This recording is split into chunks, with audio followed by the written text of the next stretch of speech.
What is up, guys? Welcome back to yet another brand new video, and today we're going to be testing Arkham Origins. Now, this is an interesting one because in the game info, as you can see, this game says it is unsupported, but without even doing any properties and then compatibility, with no compatibility tools, this game, I don't know whether it's just been updated, if you just do the Arkham Origins, and I don't know whether this game's just been updated or whatever the hell has happened, but this game just works. And I don't know how no one's been talking about it. This game literally just works without having to do a single thing to it, even though it says it is fully unsupported, which it is not. It works perfectly fine. Now, I've got all the statistics up in the top left. This is a 512 gigabyte excuse me, with the SSD, but we are running this off a 1 TB micro SD card, so I like to do it worst case. If you enjoy these videos, please leave a like and subscribe as well. But without further ado, let's get into testing this game, seeing what frame rates we can get. Can we hit 60 FPS? Let's hope so, because that's what I always aim for in my videos.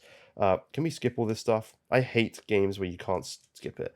I'm trying to make sure I record these videos in the best quality I can, by the way. Like, my camera's doing the best job it possibly can, so hopefully yeah, hopefully we can, capture this properly. NVIDIA is always promoted from these Batman games. But I'm actually planning on playing through some of these Batman games myself. I've heard brilliant things, but I've not actually played them all through myself. But as you can see, we're looking very nice on this. Waiting for download or searching for downloadable content. Let's see if that's going to come up with anything. No.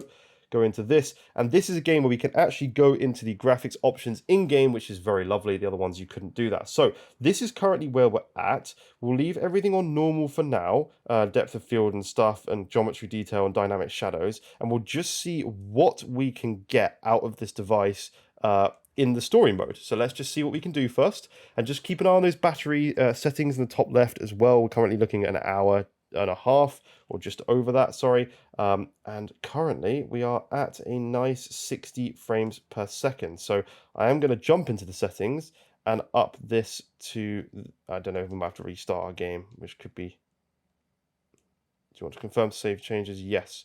Resume. It's not asking us to restart it, but we're looking like we're evening out at 60 FPS, which is really, really nice. I am after this going to check if we do have a benchmark, because I'm not sure if there is a benchmarking tool in this game. I'm really not sure. But for now, we'll just carry on. Hopefully you guys can see this all right. Getting great results. We are looking like we're dropping our battery quite significantly. So if you don't want to run this on the highest settings or anything, you can obviously limit this down to 30 frames. Sorry about the light on my screen. I'm trying to make this as best as I can. But you could probably also potentially even limit the thermal power limit. I think that's going to be too much. Can you... Sorry, I just caught that counter there. That was a little bit close. Yeah, okay, in this game, you absolutely can't do the TDP stuff if you want to hit 60 frames, because you are just going to start affecting the performance of the game, which is a shame, but we're carrying... Let's save this guy when he's attacking us, man. So yeah, we'll take this off. Let's take that off. There we go. And we should jump back up to our 60 frames. So you're just going to have to expect this is a more modern title than the other Batman titles that we've tested on the channel. By the way, if you're interested in those, do go and check them out. But yes, as you can see, you can get a 60 FPS, but your power usage is just genuinely going to be higher, and your temperatures are going to be higher. This thing is running fairly hot right now. Fan's not too loud, though, which is really interesting. I guess they've perhaps put the fan speed down. But let's just go back to the main menu here for a second, because I am curious if we do have a benchmark. Options, benchmark. Yes, we do. Let's leave the benchmark running. I'm going to try and dim the brightness here because that's picking up way too much. Sorry if you guys can't see the controller, but you don't really need to. I'm just trying to show you so you can benchmark this. This is going to be interesting because this is going to show us all intense gameplay options here, not just those scenarios that I've shown you there, which is great. So let's just see what we're going to get out of this. So still, again, 60 frames right now, which is where we want to be. Personally, in my opinion, I love 60 FPS gaming. I'm a PC gamer. I love above that, if anything. But this is perfect for what you can expect on the handheld. We are using that over 15 watts to the battery, 15.3 or 15.4 as it said just then. So battery life is going to be limited. It's saying an hour and 14 minutes, but that's probably going to drop quite quickly. So it's not... Sorry, I'm going to make this a little bit brighter, actually. My bad. Just that one scene that was really bad. So apologies for that, guys. We're getting there. Still locked at 60. Still not a single budge. 59, and we got VSync on, which is fine. So we're locked at that 60 FPS. Lovely. How amazing. You gotta think back, guys. How awesome is it that some PCs just a few years ago would struggle to run these games?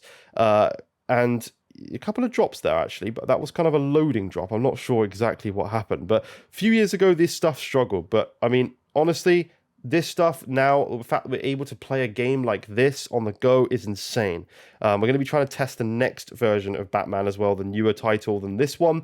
And then, obviously, we do have eventually Gotham Knights or the new one to test. I don't see that running on this. I'm not sure, but just badly optimized game. But as you can see, we're still at a locked 60 at the moment. We did have one drop, but that really didn't seem to cause any issues. If anything, the temps have actually dropped from what we were doing in game. So this is less demanding than it was when we're actually just playing through that starting part of the game. So yeah, just insane. It's just amazing, this device. And again, as I said in the other Batman videos, don't listen to everybody what they say about the Asus ROG Ally. Yes, I'm sure it's a better device in terms of performance when you go over 15 watt, but you can't do that with the Steam Deck. And at 15 watt and below, in many cases, the Steam Deck is actually ahead.